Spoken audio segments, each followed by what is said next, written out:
Hey guys, in today's tutorial, I'm going to go over how to use acrylics to create an underpainting for an oil painting. I've mentioned before that when you paint on natural fiber substrates like wood or canvas, it's important to seal your surface. This prevents the oil from soaking into the surface and eventually deteriorating the natural fibers. Because acrylics are made from the same medium as the acrylic gesso I use to seal my wood board anyway, it gives the painting a similar surface to what I'm used to painting on. I'm going to be working on a landscape today. I'm keeping this painting kind of loose and rough since I plan on going over it in oils later. I'm working from background to foreground, so I'm starting with the sky. Initially, I'm going to work very wet, thinning my acrylic paint with water. I'm using golden open acrylics, which I love because they stay wet a little longer than traditional acrylics. I'm blocking in the sky using phthalo green. Next, I'm going to map out the trees and horizon of the painting using Van Dyke brown. You can see how I'm still being very loose with my brush. And again, I'm thinning my paint a lot with water. When I work using an oil underpainting, I have to observe fat over lean rules, so I don't use any medium. But with acrylics, you can thin out your paint as much as you want. In fact, I think it's better to work thin when using this method. Next, I'm going to be blocking in my clouds.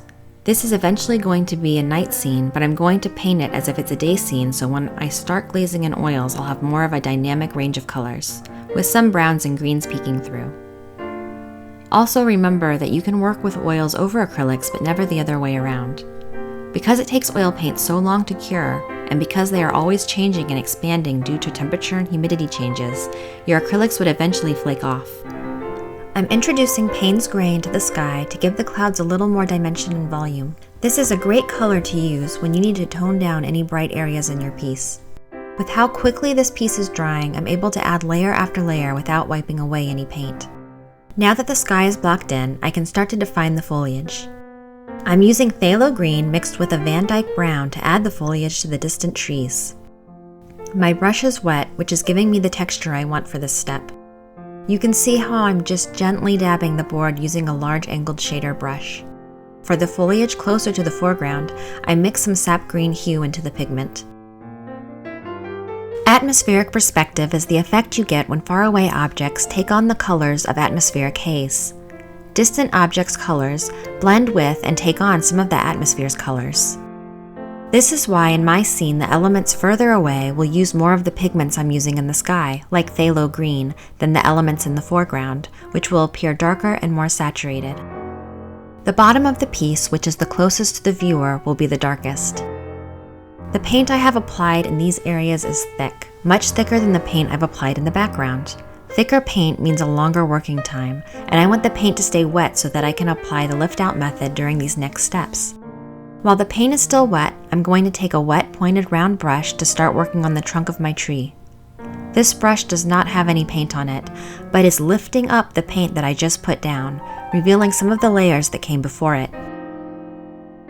This is a great way to scratch in textures for rough areas like bark or even foliage. I also like this method because it allows me to get a very thin line, which is perfect for the smaller branches. Next, I'm going to block in my pond. My brush is saturated with a watered-down sap green hue. Much like the tree bark, I want my paint to stay wet longer so that I can lift out some of the paint that has already been laid down. I'm using a horizontal sweeping motion to try to capture the subtle movement of the water. Even for the areas with the brightest reflection, I don't need to put any white paint on my brush. I can just lift out the previous layers, revealing the brighter panel underneath. Now that I have a solid pass in my landscape, I can go ahead and add some more details.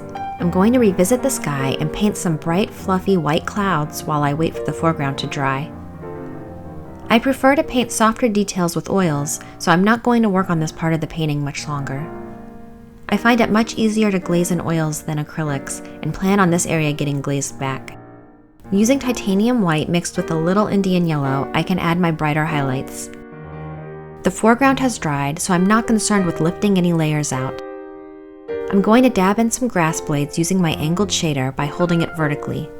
Using a circle template, I'm going to blot in where I want the sun or possibly moon, depending on how I end up finishing this piece, to be located. I'm using titanium white on a dry brush.